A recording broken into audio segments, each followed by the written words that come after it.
The Hawk and the Nightingale.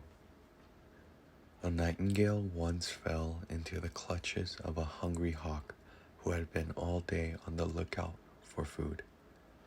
"Pray, let me go," said the nightingale. "I am such a mite for a stomach like yours. I sing so nicely, too. Do let me go. It will do you good to hear me." "Much good it will do to an empty belly," replied the hawk. "And besides, a little bird that I have is more to me than a great one that has yet to be caught." The belly and the members. The members of the body once rebelled against the belly, who, they said, led an idle, lazy life at their expense. The hands declared that they would not again lift the crust even to keep him from starving. The mouth that it would not take in a bit more food. The legs that they would carry him about no longer, and so on with the others. The belly quietly allowed them to follow their own courses, well knowing that they would all soon come to their senses, as indeed they did, when, for want of the blood and nourishment supplied from the stomach, they found themselves fast becoming mere skin and bone. The kite and the pigeons. A kite that had kept sailing around a dovecote for many days to no purpose was forced by hunger to have recourse to stratagem. Approaching the pigeons in his gentlest manner, he tried to show them how much better their state would be if they had a king with some firmness about him, and how well his protection would shield them from the attacks of the hawk and other enemies. The pigeons, deluded by this show of reason, admitted him to the dovecote as their king. They found, however, that he thought it part of his kingly prerogative to eat one of their number every day, and they soon repented of their credulity in having let him in. The Bald Knight. A certain knight who wore a wig to conceal his baldness was out hunting one day. A sudden gust of wind carried away his wig and showed his bald pate. His friend all laughed heartily at the odd figure he made, but the old fellow, so far from being put out, laughed as heartily as any of them. "Is it any wonder," said he, "that another man's hair shouldn't keep on my head when my own wouldn't stay there?" The Man and the Lion. A man and a lion once argued together as to which belonged to the nobler race. The former called the attention of the lion to a monument on which was sculptured a man striding over a vanquished lion. "That proves nothing at all," said the lion. "If a lion had been the carver, he would have made the lion striding over the man." The Countryman and the Snake. A villager, one frosty day in the depth of winter, found a snake under a hedge, almost dead with the cold. Having pity on the poor creature, he brought it home and laid it on the hearth near the fire.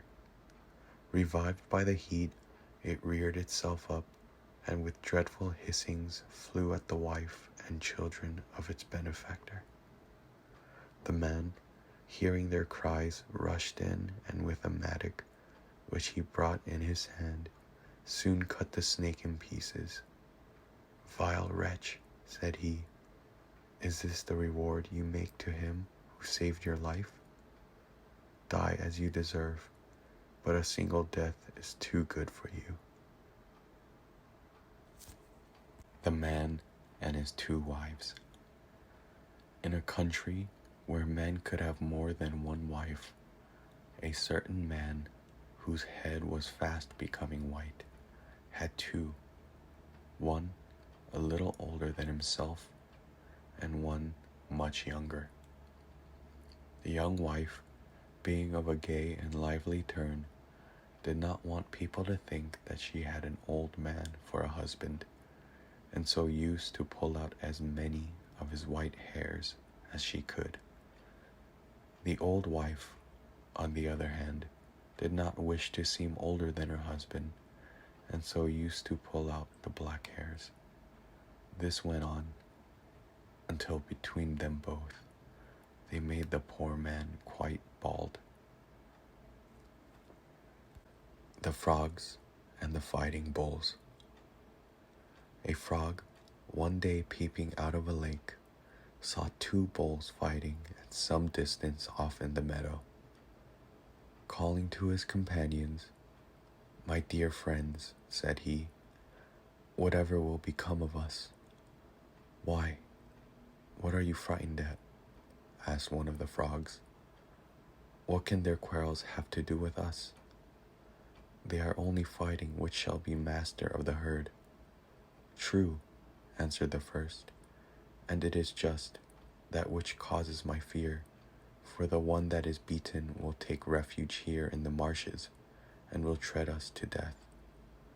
And so it happened, and Benny, a frog, in dying had sore proof that the fears which he had thought to be groundless were not so in fact.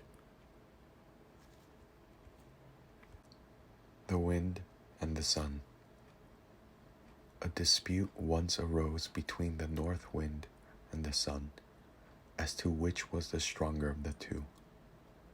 Seeing a traveler on his way, they agreed to try which could the sooner get his cloak off him.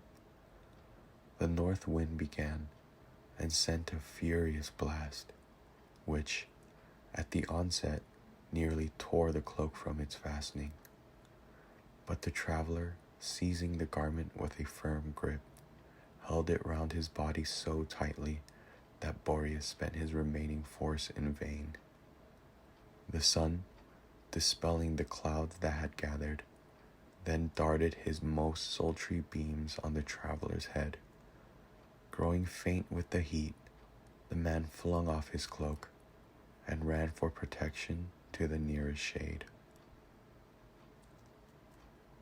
The Mischievous Dog.